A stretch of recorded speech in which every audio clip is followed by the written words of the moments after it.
यात्रीगण कृपया ध्यान। ये इस दिन में इस महीने को जनवरी में ऑपरेशन स्मेल है। स्माइल वो मतलब क्या है? छोटा बच्चों का माइनर का रेस्क्यू करना, चाइल्ड वेलफेयर का हवाला देना, उसको बचाना। उस बारे में आप ट्रेन में घूमता, आप ट्रेन में ट्रैवलिंग करते ना, वो छोटा बच्चे दिखाए तो 1098 को फोन करना, इंटीमेशन देना, और पुलिस वालों को देना, आरपीएफ वालों को देना, चाइल्ड वेलफेयर कमिटी को भी देना। अब सुने क्या, తెలుగులో ఉన్న వాళ్ళకి మీటింగ్ కండక్ట్ చేయడానికి చైల్డ్ వెల్ఫేర్ అధికారి శ్రవంతి మేడం వారు మిగతా వాళ్ళ మెంబర్స్ ఉన్నారు. మీటింగ్ మెయిన్ కారణం అంటే ఈ నెల మొత్తం, ఈ సంవత్సరం కూడా కావచ్చు, ఈ నెల మొత్తం ఆపరేషన్ స్మైల్ అంటే రెస్క్యూ పీపుల్, రెస్క్యూ చిల్డ్రన్స్ ఎవరైతే అనాథ పిల్లలు తిరుగుతారో, తర్వాత ఇంట్లో నుంచి పారిపోయి వస్తారో, స్టడీ పరంగా కావచ్చు, కష్టంగా వాడు పారిపోయి వస్తారు, పిల్లల తల్లిని చేయకుండా హరాస్మెంట్ చేస్తారని చెప్పి స్కూల్ పోకుండా చేయడానికి వచ్చి పారిపోయి వస్తారు. అటువంటి పిల్లలు ఎవరైనా కనబడితే మాకు 1098కైనా కావచ్చు, 100కైనా కావచ్చు, మీరు ఫోన్ చేయండి. ఫోన్ చేస్తే మేము కన్సల్ట్ మా పోలీసులను కావచ్చు, వెల్ఫేర్ చైల్డ్ వెల్ఫేర్ కమిటీ సంబంధించిన వాళ్ళు వచ్చి అటెండ్ అయ్యి వాళ్ళని మేము రిస్క్ తీసుకొని వాళ్ళని సేఫ్గా హోమ్లో ప్రవేశపెడతాం. ఒకవేళ వాళ్ళకి ఒక మాట్లాడగలిగితే వాళ్ళ పేరెంట్స్కి, బంధువులకి, తర్వాత చైల్డ్ వెల్ఫేర్ కమిటీ వాళ్ళు అప్పగిస్తారు. ఈ విషయంలో మీ సహాయ సహకారాలు आपका मदद 100% चाहिए हमारे को। रेल में ज़्यादा लोग ज़्यादा ट्रैवलिंग करते, उस बारे में हमारे को बताना पूरा। अभी महाराष्ट्र में भी बॉर्डर है तो बासरा तक, अमरेडी और निजामाबाद तक कोई लोग छोटे बच्चे दिखाए तो हमारे इंटीमेशन करना। अच्छा, एक बार 100 को डायल करो और 139 करो और 1098 करो।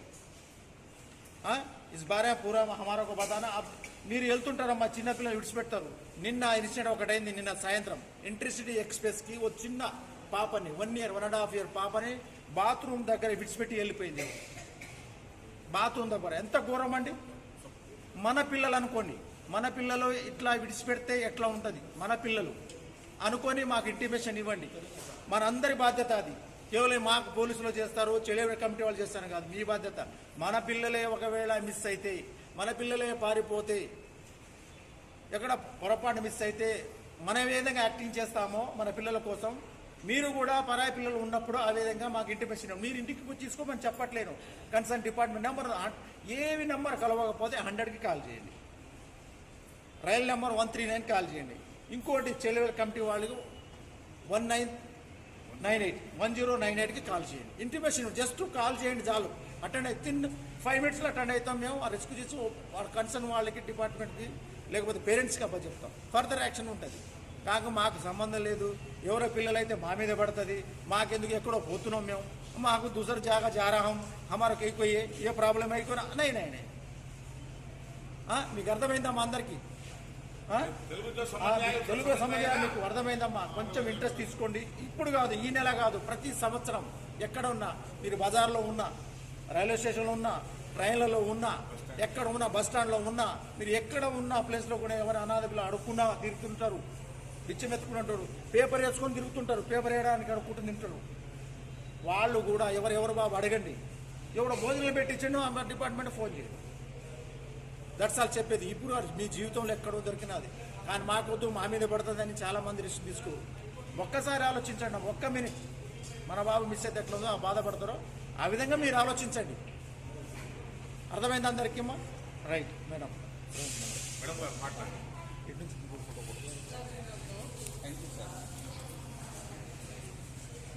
నేను Sravanthi, district child protection officer. Child protection అనేది నా డిజిగ్నేషన్లోనే ఉంది. సో నేను 18 years వరకు పిల్లలకు ఎట్లాంటి ప్రాబ్లమ్స్ ఉన్నా కూడా, ఎవరైనా పిల్లల్ని ట్రాఫికింగ్ చేసినా, అంటే తీసుకొని పోయినా కూడా, పిల్లలకి అన్ని రకాల, ఏ రకమైన కష్టాలు ఉన్న పిల్లల్ని కూడా అందరినీ కూడా రెస్క్యూ చేయడానికి ఖచ్చితంగా కేసులు చేస్తున్నాం.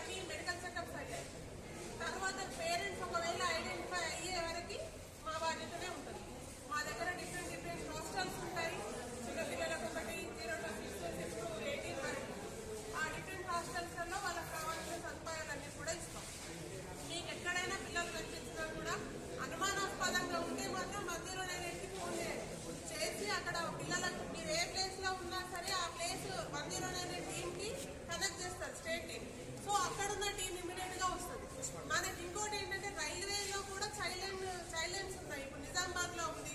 పాత జిల్లాలలో రైల్వే చైల్డ్ లైన్స్ కూడా ఉన్నాయి. రైల్వే స్టేషన్ లోనే చైల్డ్ లైన్ టీమ్ ఉంటుంది. ట్రైన్ లో ఒకవేళ కనిపిస్తే ఇమీడియట్ గా 109 ఫోన్ చేస్తే ఆ నెక్స్ట్ స్టాప్ లో వచ్చే రైల్వే చైల్డ్ లైన్ వాళ్ళు రెస్క్యూ చేసేస్తారు. సో పిల్లలు ఎవరైనా తప్పిపోయి కనిపించినా కూడా, ఏదైనా బాధలో ఉండి కనిపించినా కూడా, లేకపోతే భార్య వివాహం